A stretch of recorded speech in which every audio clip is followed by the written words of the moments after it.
I'm Aaron Sagers, and this is Talking Strange.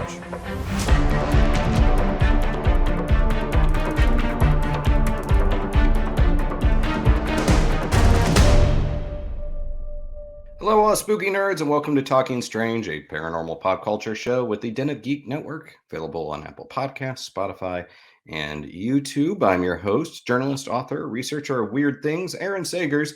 You can also catch me as host of the Netflix series 28 Days Haunted and on the Travel Channel and I was going to say Discovery Plus, but now it's Max show Paranormal Caught on Camera. Yeah, we're on Max now. It's very exciting. Streaming things are afoot.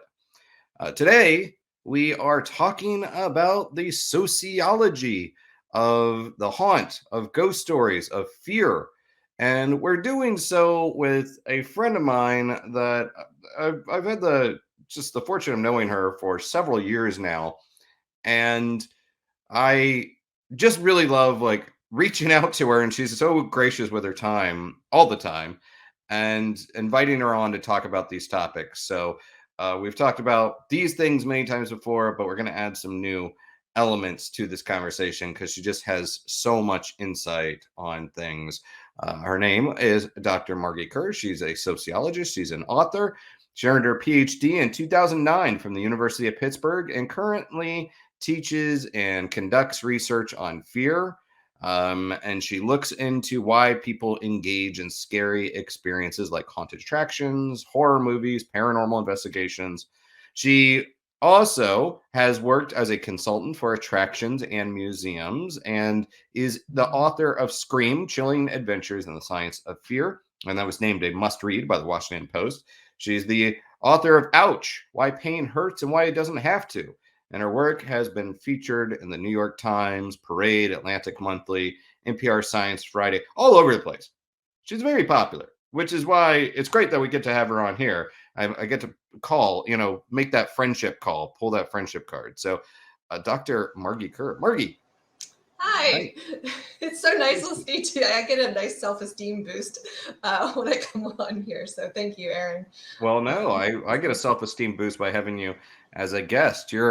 It's true. You are someone that I like to brag about knowing. I name drop you often because I'm like, I know I have cool friends that do cool things. And so I'm excited to have you here. And I'm very happy to be here. Well, to start with, I was thinking, have we really talked about Margee's origin story?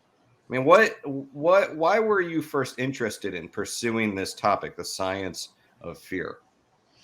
Yeah, it has been a winding path to today, and not one that I ever really expected to be on.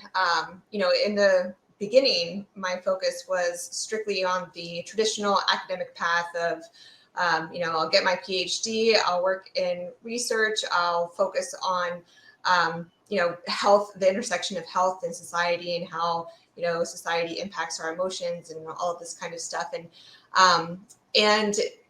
I saw that future for myself. And I also saw a lot of just being inside and confined to an office. And I just couldn't do it. And so I was like, I need to really start following what I'm interested in and really try and find a passion, because otherwise I'm just, my own mental health will suffer. So I kind of stumbled into the path in looking for something fun to do. It really started as with my passion of haunted houses. I've loved them ever since I was a kid, and I loved Halloween so much. I mean, Halloween is my favorite holiday, and it's in no small part due to the fact that it is associated with candy, and I love candy. And I would get my bag of candy and I would eat it probably within like 3 days. And I was always jealous of people who could save it for like weeks on end. But you also got to dress up, so that was really fun. And it was a holiday not associated with family. Like many people out there, family holidays were not really always the most fun, but Halloween was one where it was family free and candy, friends, dressing up. So I loved it. And I loved that haunted houses, mainly because my memories of haunted houses growing up were of a lot of fun and ridiculousness. And I have a really strong memory of going to a, thrown together little mini haunt on the stage in a cafeteria. But back in elementary schools, maybe they still have them, but it was like a combined theater, auditorium, and cafeteria. And you walk up the stairs, and I walked through, and I remember just screaming and laughing and telling my mom I want to do it again and again and again. And I loved it. I loved the feeling of startle. I definitely think that I have some thrill seeking in me, and that's just kind of always been there. I do like, running down hills with abandon, and not so much anymore. As you get older, you do tend to kind of get a little more cautious. But yeah, so I loved that. So growing up all through my life, whenever I wanted to do something fun, I found a haunted attraction and went. And when I went to Scare House in Pittsburgh and talked with the owners, they were like, let's work together. And I started working there. And, those seeds of questioning were really born around why we like this, why anybody wants to do this. It was one of those flashbulb moments of, oh my gosh, these people are standing in line for hours to be scared.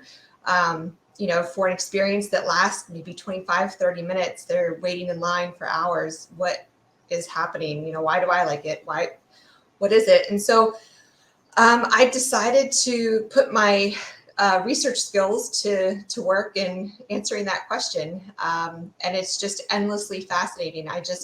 Studying fear, you really are, you can't help but hit on pretty much every aspect of society and the individual's kind of characteristics. Fear is so central to so much of our life. It's such an organizing principle, for better or worse. And so that's what's continued to drive me is understanding how fear is working and functional or dysfunctional at a societal level and individually. So with your studies, how do you define, I mean, some of the studies where you have, hook people up to these devices and watch how their brain is operating when they go through these haunted attractions and watching the physiological responses. You're a sociologist, but that also sounds a bit like psychology as well. Yes, and that all the interpretation and fine analysis of the physiological data is thanks to my colleague Greg Siegel. He's a cognitive neuroscientist at the University of Pittsburgh, and I can interpret and deal with the data after he's processed it and gotten it into a form that makes sense to me, and where I can look at the time sequence, and we use different markers to measure when events happen. And so, that I can look at and figure out kind of what's going on. And I can interpret the skin conductance, our kind of how much we're sweating when we get scared or just really excited. So I have had somewhat of a crash course in some of the basic physiological changes that happen when our sympathetic nervous system kicks into gear. But yes, I'm in debt to Greg Siegel for all of the finer processing that has to happen to turn any kind of EEG data and EKG data, skin conductance, all of that, to turn it into something that can actually be worked with. He can do all of that. Well, in layman's terms, why do we, for people that haven't heard you speak and heard us speak before, in layman's terms, why do we love to be scared, and why is it healthy versus when is it unhealthy? Yeah. So the natural high people talk about is real, when we are excited. And I use excited in the very kind of basic definition of the idea. So excited can be positive or negative. We can have a reaction in our body where our heart rate is increasing and we're sweating, and we feel that energized kind of, oh my gosh, I'm going to burst out of my skin. So I think that is just excited, or it can also, it's also called arousal, a level of how activated our body is. So when we are in that state, we're producing all of these different, or increasing really the circulation of all of these different hormones and neurotransmitters and all of these changes in our body that in the right circumstances can be understood as feeling really good. And it does depend on circumstance a lot. So, when we are truly terrified and we know we've heard a gunshot and now we are running for our life, that feeling in our body is not going to be understood as good. We're not going to be like, oh, wow, yeah, I feel really good right now running for my life. But, in a haunted attraction, those changes can make you feel, you can understand them as feeling powerful, like a superhero, or just scared, but in a good way, kind of like walking into a surprise party. So context is so important to experience those physiological changes as positive and euphoric. But we have the dopamine and serotonin and endorphins, all the things people talk about as kind of the feel good changes that are happening. But it's really important to think about the context of it too. So that's the second reason why we can enjoy being scared, is that the context is that we have chosen to do something that we know is going to be a little scary, that we know is going to stress our body, but that ultimately isn't really going to hurt us. And the beautiful thing about the human brain and experience is that even though we know we're not really in danger in those situations, so a haunted house or even just watching a scary movie, after it's over and we're not dead, we feel like we accomplished something. So it can be a real sense of accomplishment, and that's what we found in our data. But it's also as you're coming down from that heightened state, and you still have the circulation of some endorphins, and your parasympathetic nervous system is coming in to calm you down. You do feel a sense of accomplishment and a sense of feeling more kind of. Oh.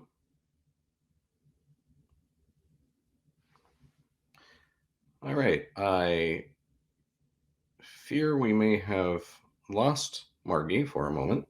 I'm back. Margee. Are you back, Aaron? Oh, I'm back. I think our connection froze, but we seem to be back. Oh, okay. I've got it. But there we go. Okay. So yeah. Oh.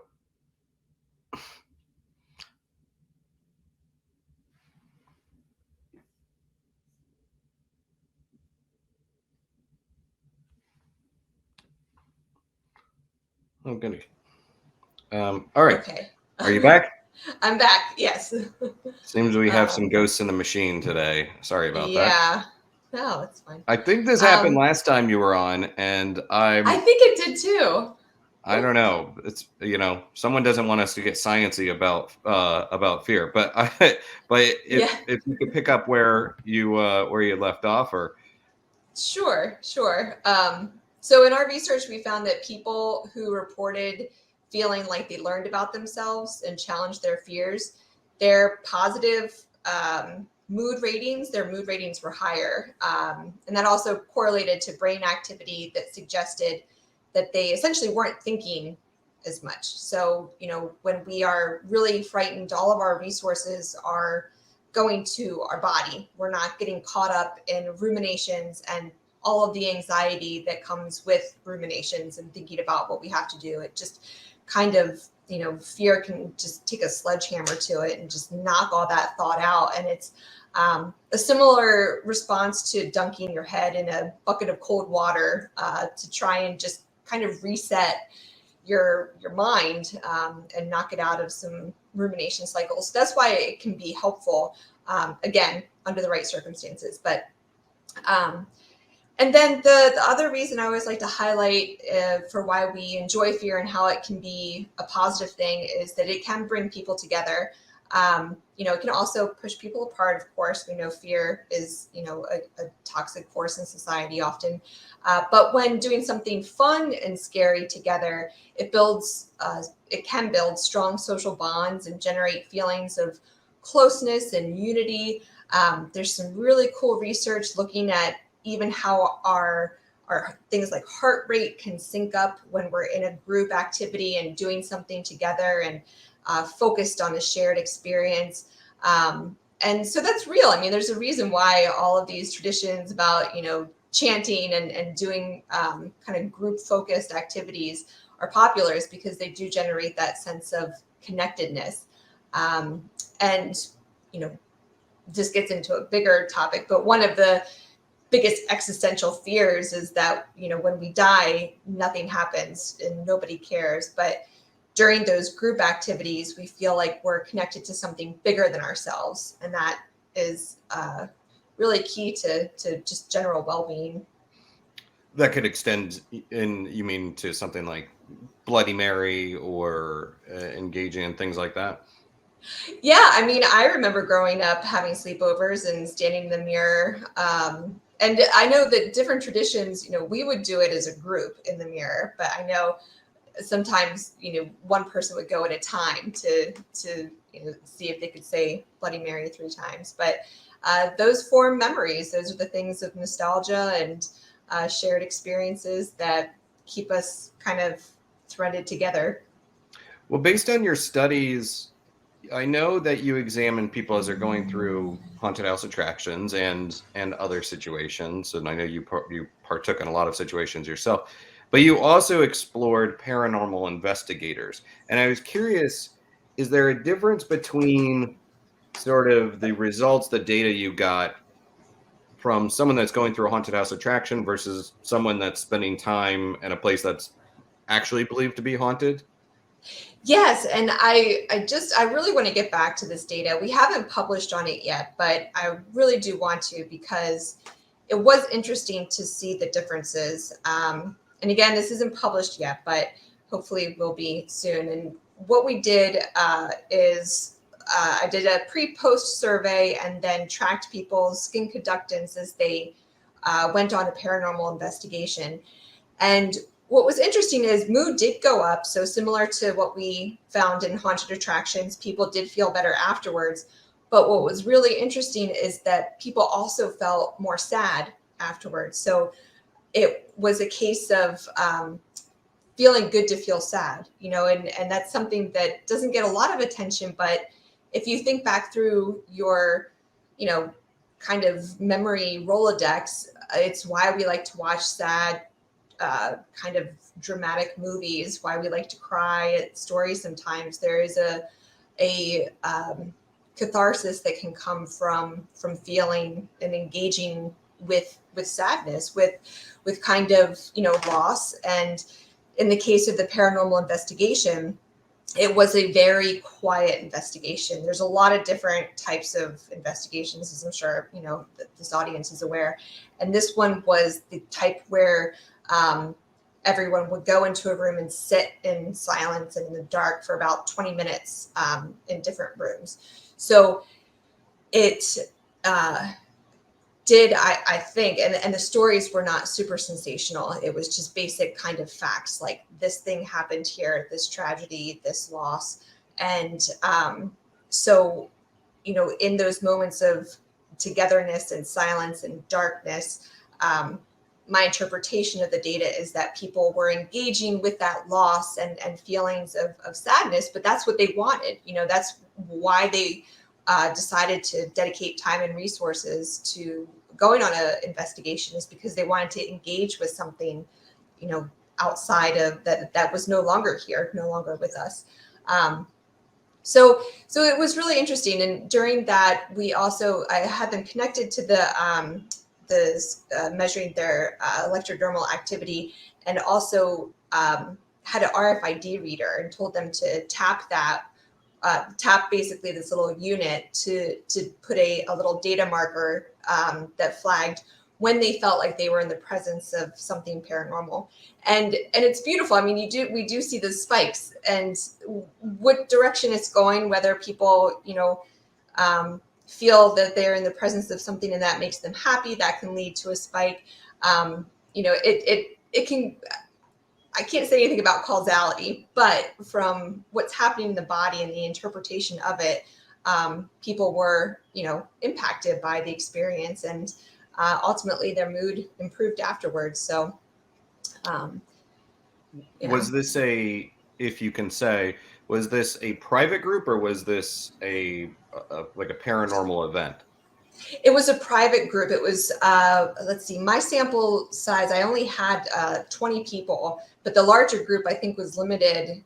I can't remember the exact size, but the groups that were going into the rooms were small, were just 20 people. And this, I think I could say where it was. It was at the Stanley Hotel in Estes Park in Colorado. And so it felt very intimate. The Stanley Hotel is not the Overlook Hotel in the Shining. So the Stanley, I know I was surprised when I got there, and it felt a lot smaller than what I was expecting in the movies. But it is kind of, I would describe as an intimate environment that's just in and of itself generates that feeling of awe, the awe-inspiring, but quiet and kind of dark. That was for Amy Bruni's event? Yeah. Mm-hmm. Okay. Yep. So with it's curious, because I'm fascinated about this idea of like, okay, a haunted house attraction is one thing, and a paranormal investigation conducted by a small group that's maybe trying to assist a client, or they're doing it themselves, that's kind of another thing. But then this middle ground of a ticketed, attended event where people are also kind of pursuing the thrill factor. It's not just the connecting with the dead to help someone. It's like there's that thrill factor too. It's fun. Yeah. Go on.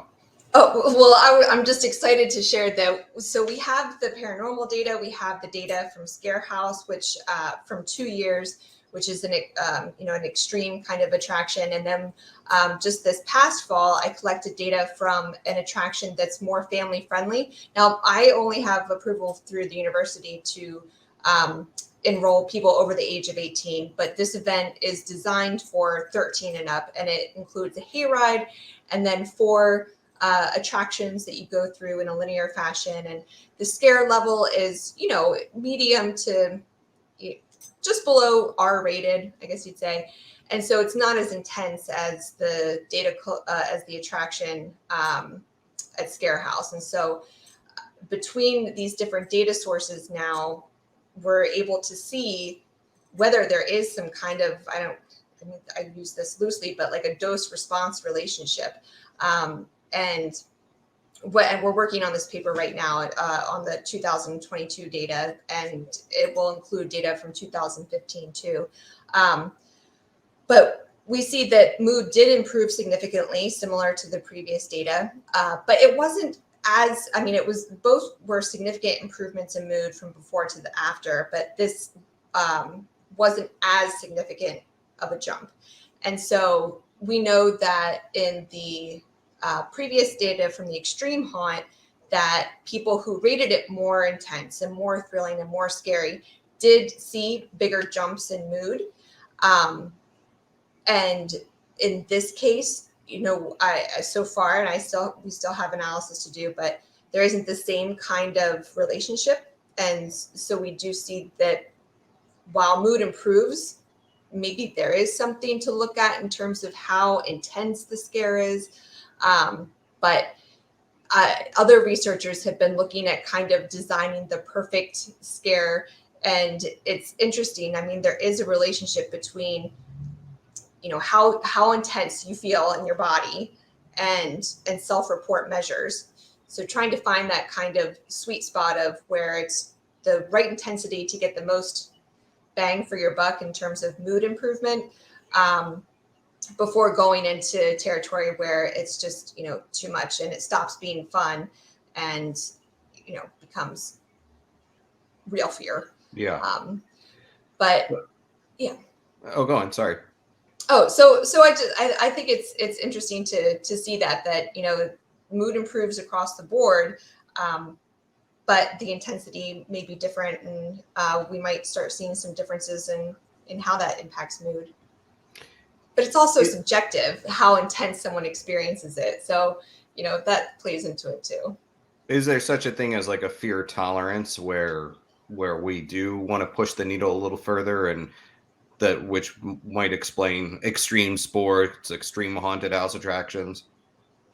It's a good question, and it's been, a lot of researchers have looked at it, and they're when we look at kind of what is pushing the button on enjoyment, a lot of times it's more related to novelty rather than intensity. So sticking to just looking at haunted attractions, you can get the same kind of fear response from a repeat visitor when you change the theme, but it doesn't necessarily have to be more bloody and more gruesome and more bones and more blood and more weapons. It could just be making it something that is totally unexpected and not necessarily more gore, but just different. And it's that novelty that that we really like and seek out, that drove our species to explore and keep going. You look at kids too, you see this natural curiosity to investigate what is happening somewhere. And so there's that approach kind of avoidance that happens because we don't know what it is, but in order to decrease our anxiety, we want to find out what it is to know whether we should just keep being anxious or not. So that underlying that is more novelty rather than intensity. Mm-hmm. You mentioned sort of the campfire community experiencing these fear can bring us together, but when we experience it alone, if we're locked in that bathroom alone, or not even that, but creeped out in a hotel or an asylum or whatever, when we're alone, is it less kind of, I don't want to say healthy, but less cathartic to experience? So I don't have any data on solo kind of scary experiences, but I can speak from my personal experience when I was working on Scream and I was doing all of these different kinds of scary things, from thrill rides to attractions to investigations, cemetery tours, and whenever I would do one of the thrill rides, these record-breaking roller coasters that I think I rode the steepest one in Mount Fuji Q in Mount Fuji Q in Japan, and it was thrilling and so exciting. But I did feel a sense of afterwards when I was by myself and I didn't have anybody to turn to and high five or hug, and in those moments of recognizing that you're alone when you kind of wish you weren't, it generates a feeling of loneliness. Even if you're really happy and excited. When you wish you had someone to share it with, you feel alone. But in some cases that was preferred for me, being able to go and explore Eastern State by myself, or I did a cemetery tour in Bogota, and that was more of I wasn't by myself, but I was the only person who didn't speak Spanish. And I was kind of separated from the group a little bit. And I was glad to be alone and kind of able to consider things just without regard to what was going on with the people around me. Mm-hmm. I forgot about your explorations in Bogota. That's where you're pursuing the cemetery, but also dealing with very real world threats. Yes. Yeah. Yes. Well, with that in mind, how can the group of people you're around impact sort of this fear response, insofar as, based on your data, or if you could kind of extrapolate whether you're with fears when you're experiencing fears with peers versus authority figures Fears versus with peers. fears and peers versus authority figures versus strangers? Yeah. So we did collect data that was designed to try and measure the impact of being with someone. So during our data collection pre-post at the Extreme Haunt, we had people do this 15 minutes of different types of tasks. And while we measured their brainwave activity, and one of the tasks was exposing them to these really loud, awful sounds. It's really uncomfortable. And we had them do that while they held the hand of someone else and while they were alone. And we see, and I leave this to Greg's interpretation because, he does all of the analysis of the different types of brainwaves, but that holding someone's hand basically indicated that it was less bad. And this has also been confirmed. This is picking up on James Cohen, who's a researcher. He's done a ton of studies looking at ways to reduce fear for kids who are undergoing scary medical procedures, particularly MRIs.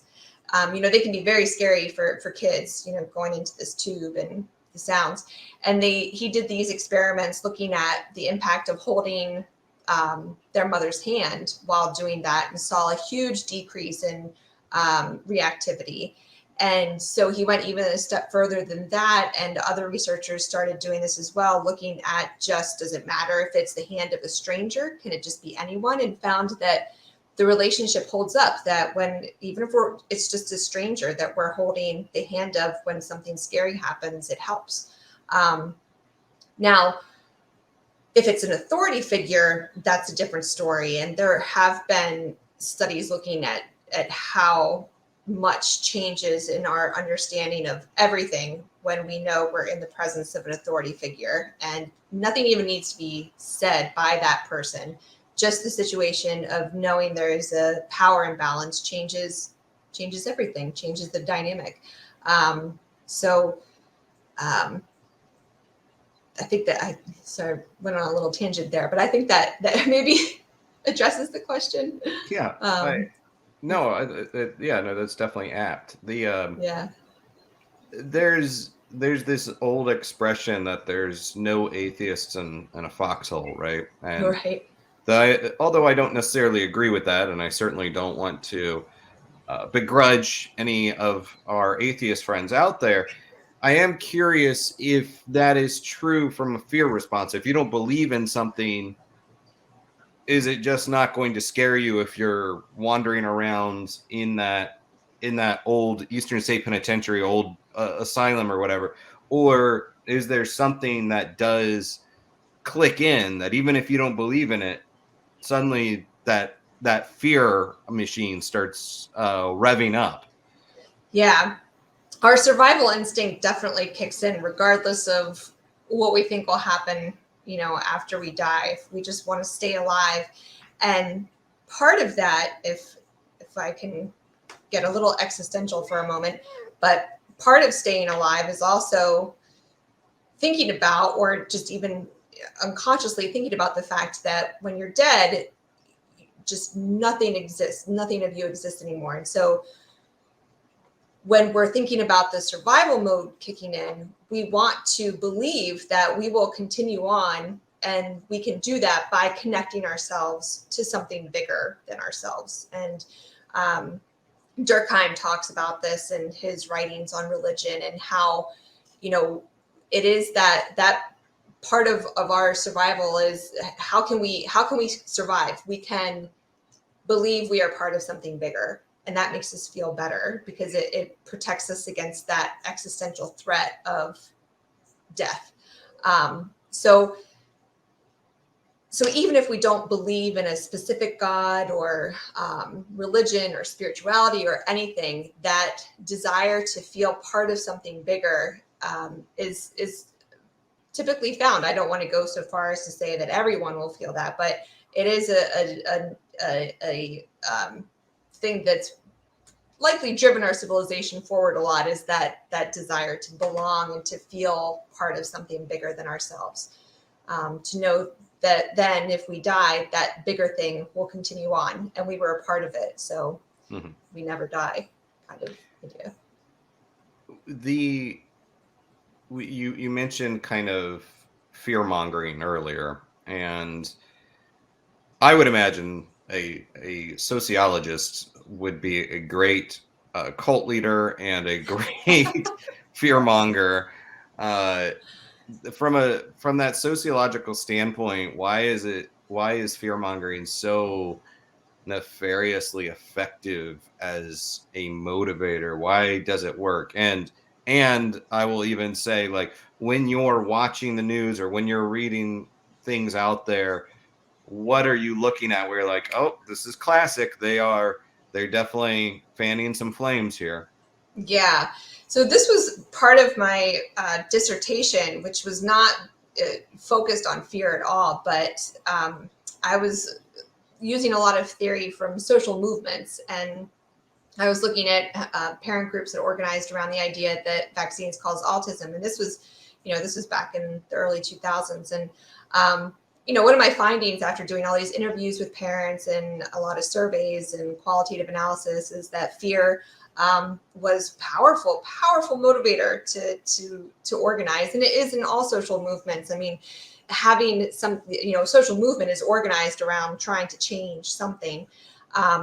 And fear can do that really effectively, because typically when and I'll just talk about using fear intentionally. So if you're using fear intentionally, typically in most effective kind of campaigns, you scare them and then you have an answer to that fear. So you scare them and then you make them feel better. And now you've created a relationship of trust that, this person told me, they informed me about something I should be afraid of, and now they're going to protect me.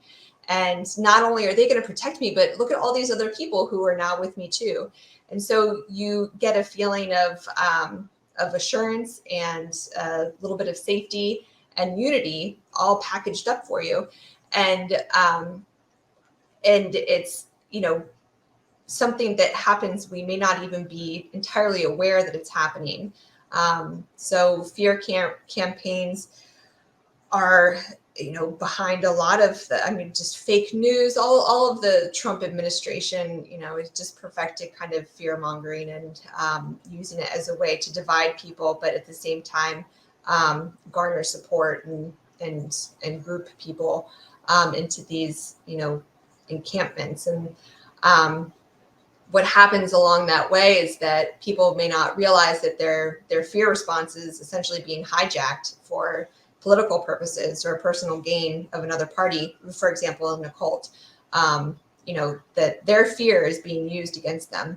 And so one of my big speaking points when I talk to students is to really underscore the importance of understanding your own fear so that doesn't happen. So that when you read something in the news that makes you at first go, oh my gosh, you can stop and say, okay, wait, what is actually happening here? Let me double check this, look at other sources and confirm this is actually true. And my concern, there's a lot of talk about desensitization and fear desensitization and what happens with that. And I think that and it's not just me, this is a widely discussed question of what happens when you just don't believe everything, when everything that you read is scary, when every kind of little bit of information is shared through a lens of fear. What is that doing to our understanding of fact? If we can't just get it free of emotion, if we can't just get the straight facts, if all information is tinged with fear, are we just going to completely disengage as a self-protective mechanism? And so that's a real concern. Yeah, it sounds like these are, on one hand, experiencing fear as a group can be this fun thing, can be it's a shared experience. It can bring people together or build social bonds. That's when, and on the other side of that coin is the using fear to bring people together, but also to as a device to other people to create an other, and manipulating that fear to act poorly, act badly. Yeah, that's why I love fear. Fear can be used as a tool. It can be a word to describe an emotion. It can be all these different things, and it's so dependent on who's using the word and how it's being deployed. And sometimes I wish we had more words to label our emotions, more words to describe when fear is being used in a good way or a bad way. And I encourage people to make up their own. I now, fun scary has become such a normal part of my vocabulary that I'll just say, oh, I'm feeling fun scared, and that's like a real emotion for me now, and I've used it to help distinguish between those fun scary feelings and the not so fun scary feelings. So being able to label our emotions is helps us process them more quickly. So I encourage people to try and think about their fear map and what kinds of different fear they have in their lives, and it'll help them, I think, process it better and know how to use it to their advantage. And because fear, ultimately, the response is designed to protect us, is responsible for our survival and all species survival. So we don't want to just eliminate fear. We just want to make sure it's being used to our advantage, to protect us. So fun scary versus, I don't know, bad scary, scary. Yeah. When we enter into a place that, and this is from sort of a paranormal investigative standpoint, let's think about it. If you're choosing to enter this haunted building and spend a couple hours there, and then you leave and you can have that release, compare that to when someone is never able to leave that fear state, someone that must constantly feel existentially threatened or is constantly in that haunted location. How do you Yeah. view those differences when you're never leaving that fear state? Well, that's when, I mean, from a clinical perspective, it becomes a clinical, issue. It becomes PTSD, chronic stress, anxiety, all of the different types of conditions that impact our life in such a profound way that it's difficult to do what we want to do without that sense of fear getting in our way. And it gets in our way in so many different ways. Those who are living in a chronic state of fear, and it's not as though, in many cases, it's not as though that person is thinking like, oh my God, I'm so afraid, and that they're walking around like they just, had a startle scare. It shows up in chronic conditions like problems with metabolism, IBS, depression, anxiety. The impact takes a huge toll on our body because our body is living in that's we're exhausting our body constantly when we're living in chronic fear and stress. A violent home, a violent neighborhood, a war-torn area, when our body is constantly in that fight or flight mode, and it's just exhausting. I mean, think about how tired you feel after riding even a roller coaster. You're just sitting there, but then you're exhausted and you're just like, oh my gosh, you can only ride so many until you need a nap. And it's because all of our body is push and go on everything. And to have our body in that state chronically is just so taxing. And that's why, it's so important for people who do feel that kind of chronic stress and fear and underlying kind of anxiety to talk to people, to get help, to find resources that, are going to help alleviate that.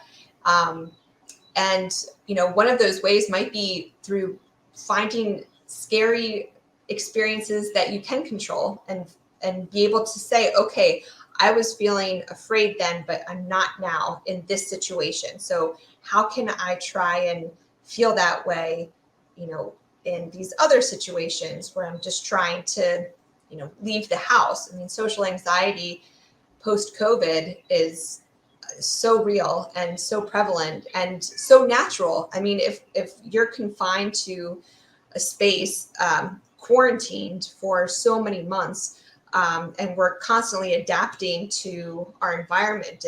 And so anything that is scary is going to be abnormal to our daily living. And so if we've now reduced our daily living to this safe little small space, it is going to feel scary. It's going to feel legitimately taxing on your body to leave the house. And so the easier solution is just to stay inside. But the more we kind of back off, and every time we hit that threshold of feeling like, and we keep backing off, eventually that's how, it can lead to things like agoraphobia and isolating. So we want to continue to try and push ourselves past that point, but it's hard. It can be really hard. It's like it seems like some fears will sunset because we as a society evolve, or less, even though we did just come out of a global plague, maybe less concerned about getting the plague, or less concerned about a saber-toothed tiger taking us out. It's those fears sunset. Are you finding some fears currently are sunsetting, or are you seeing new fears on the rise? But I realize that I'm asking you a big question that you're kind of speculating on.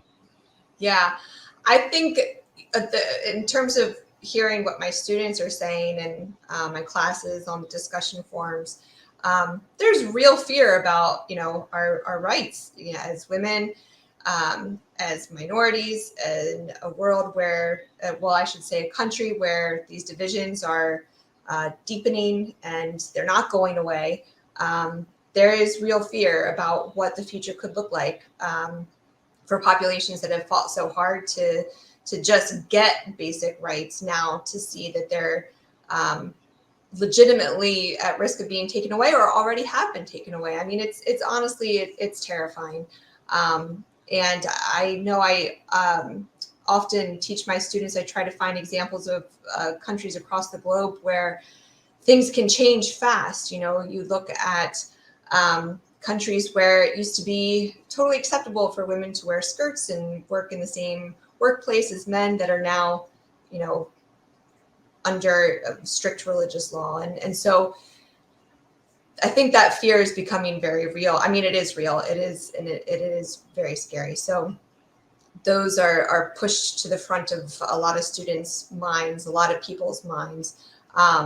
And I think fear around financial security. We're seeing a lot of fears that are very fundamental to just being able to live. The rising rent cost. Oh my gosh, students, my heart goes out to students today. It's so hard. And so I think those fears are definitely coming forward, and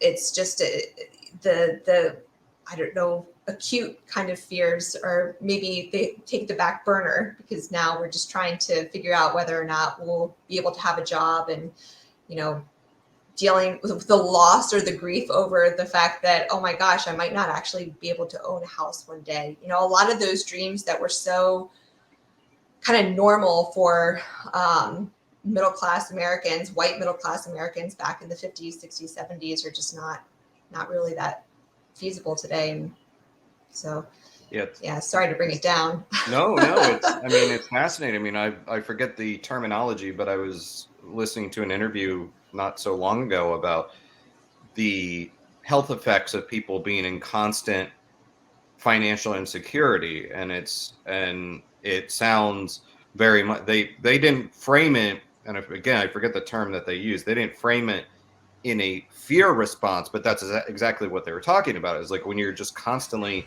in this experiencing this toll of like, all right, will I be able to pay for the rent? Will I be able to feed the children? The constant feelings of anxiety just wears people down, and they were experiencing a lot of health effects as a result. So then you add to that, like, am I as a person of color or a minority or whatever, will I continue to exist? Like, will I be able to continue to exist? I think that is it's okay that it's not just about paranormal. It's a very relevant thing to talk about.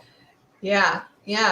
It's, I think well, at least in the context of sociology, we think a lot about fear in war-torn areas and refugees and how scary that is. And now we're almost seeing, these state-by-state changes in abortion bans and limitations on teaching basic diversity, and that we'll see kind of state refugees, really, people moving from states just to try and find better protections or just to be protected in general.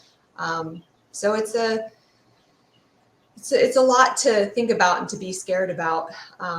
Yeah, most certainly. And I don't want to minimalize that, not at all. But I was curious if I could give a rundown of some fears and maybe get the bullet points of why we're afraid of these things, why this scares us. Sure. Okay, so the dark. That's a big one to start with. Why are we afraid of the dark? And why is it also fun scary? Yeah, it's a great one to look at. So we're afraid of the dark for a couple different reasons. First and foremost, because fear is the underlying factor in fear is the unknown, uncertainty, not knowing what's going to happen, which leaves open the opportunity that something horrible is going to happen. And so in the dark, we can't determine up or down, especially if there's just no light. And a lot of us, I encourage everybody to try and find a completely dark room. Maybe if you have a basement or a closet, but all we need is the tiniest little dot of light to help us determine up and down and left and right. And when that is totally gone and you sit there for 5 minutes, you'll find that you become completely disoriented pretty quickly. And so then that messes with all of our proprioception, our idea of where our body is in space. So even if we wanted to act out of fight or flight, we don't even know where to go or to direct that energy. Our balance is off, and all of these layers of uncertainty increase the anxiety until we're, really just kind of like frantically trying to find a light. And of course, anything could be hiding out there. So then our imagination kicks in, and we can't help but imagine the worst case scenarios, because through doing that, we're hoping to prepare ourselves. That's why, people often like prepper, like apocalyptic kind of films, because it's a way of kind of thinking that we've now prepared for it, and we're ready for it, so we can imagine the worst and deal with it in our mind or on screen. So yes, in the dark, anything is possible, and that includes anything bad, and that's just, that's terrifying. What about, you mentioned closets? What about closets and under the bed? Why are we scared of those? Another case of uncertainty and not knowing. And then this is where culture and stories and folklore and tales come into play, because we all, I won't say we all, but most societies have stories about the boogeyman and things under the bed. And, it's a great tool for parents to use to try and control kids' behavior. And so, these different scary monsters are introduced, and they can keep kids in their room. They can keep them out of the basement. It can keep them, from going places they shouldn't go. And then as soon as we have that kernel of an idea that there is something scary in some place we can't see, then our imagination just can go wild, and anything can be under the bed. And so it's a lot of, when you look at what the boogeyman looks like, it's going to be highly influenced by culture and religion and time, place. And what about, open spaces, or, those big old empty abandoned locations, or maybe even the long hotel hallways that we sometimes find ourselves in? This is actually a really interesting area to look at, because there's also researchers studying these kinds of spaces. They're described as awe-inspiring, but they can also be scary because it's so big. It's so it's just so, something is just so immense that we can't wrap our mind around it or know what's on the other side or know where it ends. I mean, when I lived in Denver, oh my gosh, I know a lot of people look at the mountains and they feel this sense of like positive, awe-inspiring, oh, the majestic mountains.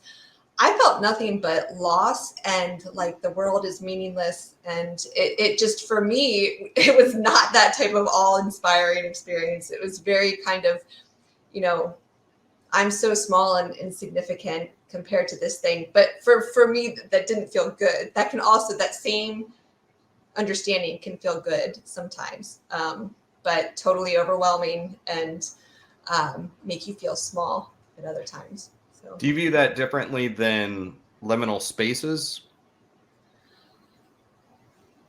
how to describe what you mean by liminal spaces? Liminal, like as in these in-between spaces that not quite where the living continue to Oh, operate, but these in-between spaces. I think probably similar feelings happen because it is that idea that you can't wrap your mind around the space, that you can't really fully feel like you are able to be a part of the space, that you're kind of set apart from it. That's another way, though, that it can feel like we are part of something bigger than ourselves because it is just beyond our touch. Yeah. When I know we've talked a bit about like dolls versus clowns, and then you even got into zombies and vampires, and the kind of cultural fear of those. Talk about that a little bit. Yeah. Do you view all of them in one basket of fear? I think that they share some commonalities if we're talking about clowns and creepy dolls and monsters that are somewhat human. They're all tapping into part of the uncanny valley where we want them to be human and look kind of as we would expect them to look, and they don't. That generates kind of friction in our mind, and we're like, why? The eyes are too big. That's not normal. And so there's that, but then each of the characters is going to bring in different elements. So with the creepy dolls and creepy kids, it's playing on the juxtaposition of something that we know or imagine to be innocent and sweet and kind, and now it's not that. And so that distance between what we expect and what we're seeing, it can be measured in fear, and the further away it is, the more scary, until it hits that point, described in the uncanny valley, where it's so different that we're not even thinking of it. It's not connected to what we think it should be anymore. So, crossing from zombie into something like like a squid monster, something that's so far away from human that our expectations aren't trying to put it in the human category anymore. So And, yeah. and the exaggerated characteristics of something like a clown plays into the fear response. Yeah. And I think now, I mean, I know that scary clowns have always been a thing. I mean, fear of clowns in general is so multifaceted because you had a lot of not early history, but the French clowns who, and even going back, clowns have always been kind of layered as not just trying to provide some sort of fun, but kind of devastated, that they were people set apart. And so there's always been some negative kind of elements within the clown character. And then we had, the 80s movies, the Killer Clowns from Outer Space, which is just a classic. And today, the clown, I gotta say, it feels like it's more introduced and understood as a scary monster rather than a childhood, friendly, cheerful thing. So we are almost kind of potentially, this is just a theory, I just think about this, we're potentially reducing the impact of scary clowns because we now mostly understand them as a scary figure. So if we lose that connection to the thing that we think it should be, it's not scary anymore, or not as scary. I mean, it could be scary in the same reason that any monsters can be scary, because of the design and their actions and movement and makeup and costumes. But in terms of playing on the juxtaposition of what we think something should be and what we're seeing, I think we're losing that, because it's just, we just don't know them as fun, cheerful characters anymore. I don't know. It's just a theory, though. I mean, I could be wrong. Well, no, it's the more it enters into the realm of the monster of pop culture, it could be scary within that context, but maybe less of a scary thing, less of a phobia. Maybe it's like like we need a palate cleanser to kind of reset the field on clowns and try and grow some more references to the cheerful clown to maintain the idea of the scary clown. Yeah. So. Once we all agree that something is scary, it's almost like it's in vogue to even say, "Oh, I have a fear of clowns." Right? It's Mm-hmm. So. I don't know if you've given much thought about this, about Bigfoot versus aliens and why we might fear these. I feel like we've got some material there. Why would people be afraid of Bigfoot? Why would people be afraid of this notion of extraterrestrials or aliens? For the monsters that I would describe as kind of earth-based, I mean, that's silly to think of it that way, but the chupacabra, Bigfoot, abominable snowman, Wolverines, Wolverines are real, but the monsters that could actually be here, that we could find a way to justify it and think, well, if that happens and that happens and there's this kind of mutation, then this is a real possibility. The fear is in that real possibility. At the same time, that can be true for aliens too. I mean, we know that Earth is statistically unlikely to be the only planet with life forms. So there's that reality in there too, that, this could be. And so to imagine it, these part of the fear of them, at least in the fun sense, is that you can imagine all of these possibilities. And it's just kind of fun to think about these creatures living among us, or aliens that are so much smarter than us and that bring with them, yes, some fear, but also opportunity, and just, it just is like a key that opens up our imagination to all of these different possibilities that could that have just enough truth to kind of get us there. Are they both similar, Bigfoot and aliens? Are they both similar insofar as sort of a bit of a food chain fear, that with something like a Bigfoot or chupacabra or cryptids that are out there, I guess there's also a bit of an uncanny valley. It looks like us, but it's not quite us. But it throws our ideas about the natural order out of whack, because there's something else out there that could be meaner and bigger and scary. And then with the extraterrestrial element, it's the intelligence food chain problem, that there's something bigger and smarter and makes us feel more insignificant. So is that, yeah? right Definitely. That's more so probably than what I just said. Thinking about the fact that we're not at the top of the food chain, that we could be easily destroyed by something, is terrifying. At a mass scale, especially with aliens and alien invasion. If they've gotten here, then they're smarter than us and can therefore destroy us, or put us in the matrix.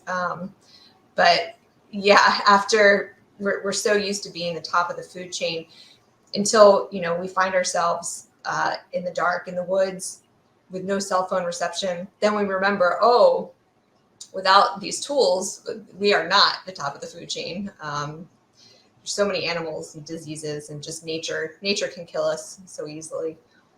So. And I'll ask you one final question about it. But sort of this notion of, we talked about the fear of ghosts that makes us confront our own mortality and things of that. But is there this kind of popularized fear of demons.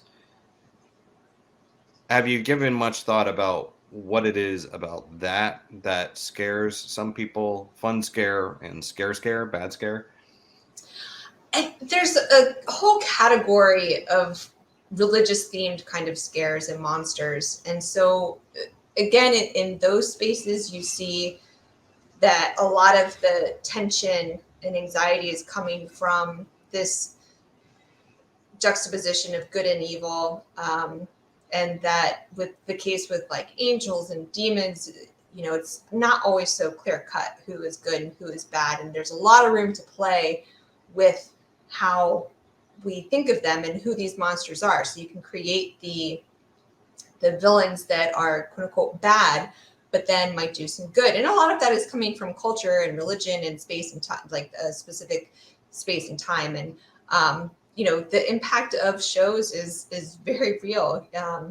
Lucifer, and that's just the first one that came to mind. I know there's a lot of other shows out there that kind of play with that space. And if a person truly believes it, then it is even a more real fear. But it's again that kind of good and bad, dark and light, that creates tension. Once we open up the possibility of something inherently good and greater being out there, then the opposite potentially being true, the ultimate bad, the ultimate evil being out there. It's kind of quite this scary notion because, again, we're kind of small compared to that. Yeah. And it forces us to also think about our own moral compass, kind of like ghosts prompt us to think about our own death. The demon and angel make us think about ourselves and reflect on ourselves. Are we good or bad? Is there an idea of a fundamentally good or a bad person? Do our actions alone define whether we're good or bad? Or is it something deeper and intangible, like a soul? Yeah.